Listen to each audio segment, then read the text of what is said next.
എല്ലാവിധ ലാബ് ടെസ്റ്റുകൾക്കും MHL smart labs, Dubai road, Eriyad, Bahadur mall, കാര ആൻഡ് മാനുസ് പ്രോപ്പർട്ടീസ്, അസ്മാബി കോളേജ്. അഖില കേരള ശാസ്താംപാട്ട് കലാകാര സംഘം കൊടുങ്ങല്ലൂർ മേഖലയുടെ 4ാമത് ശാസ്താരം പ്രണമാമ്യഹം ശാസ്താംപാട്ട് മത്സര മഹോത്സവവും പുരസ്കാര സമർപ്പണവും നടന്നു.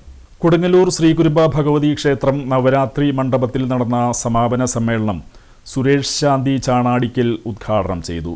ശാസ്താംപാട്ട് കലാകാരന്മാരുടെ 4ാമത് ശാസ്താരം പ്രണമാമ്യഹം എന്ന ഈ മഹൽ സംരംഭത്തിൽ പങ്കെടുക്കാൻ എത്തിച്ചേർന്നപ്പോൾ തന്നെ വളരെയധികം സന്തോഷകരമായ നിമിഷങ്ങളാണ് ഇവിടെ കണ്ടത്. ശ്രുതിമധുരമായ ആലാപനങ്ങളിൽ ഭക്തി ഭജന പാട്ടുകളെല്ലാം കേട്ടപ്പോൾ കുറച്ചുകൂടെ നേരത്തെ വരണമെന്ന് തോന്നിപ്പോയി.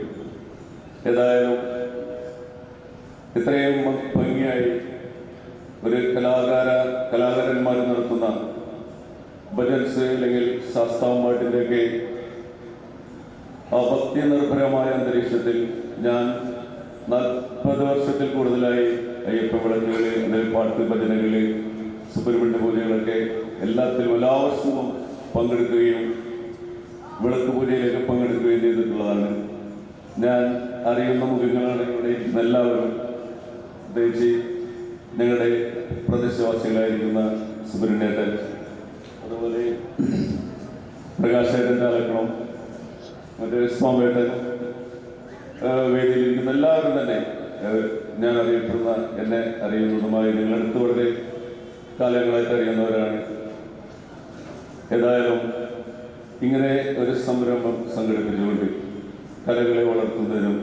സോപാനം ഉണ്ണികൃഷ്ണൻ മാസ്റ്റർ തത്വമസി പുരസ്കാര ജേതാവ് SN പുരം സുബ്രഹ്മണ്യനും അയ്യപ്പജ്യോതി പുരസ്കാര ജേതാവ് സോമൻ കുടിലിങ്ങ ബസാറിനും സമർപ്പിച്ചു. ശാസ്താംപാട്ട് മത്സരത്തിൽ രാമചന്ദ്രൻ അന്നനാടിന് 1ാം സമ്മാനം ലഭിച്ചു. അയ്യപ്പ ഭജനയിൽ സ്വരലയ കോഴിക്കോടും ചിന്തുപാട്ടിൽ ശ്രീ മുരുക കാവടിയൻ കുന്നിനും ലഭിച്ചു. സതീഷ് വള്ളിവട്ടം സ്വാഗതം ആശംസിച്ച യോഗത്തിൽ തളിക്കുളം കുമാരനാശാൻ മുഖ്യപ്രഭാഷണം നടത്തി. CG വേണുഗോപാൽ, ഷിബു തൃപ്പേക്കുളം എന്നിവർ സംസാരിച്ചു. ചാലക്കുളം പ്രകാശൻ യോഗത്തിൽ നന്ദി പറഞ്ഞു.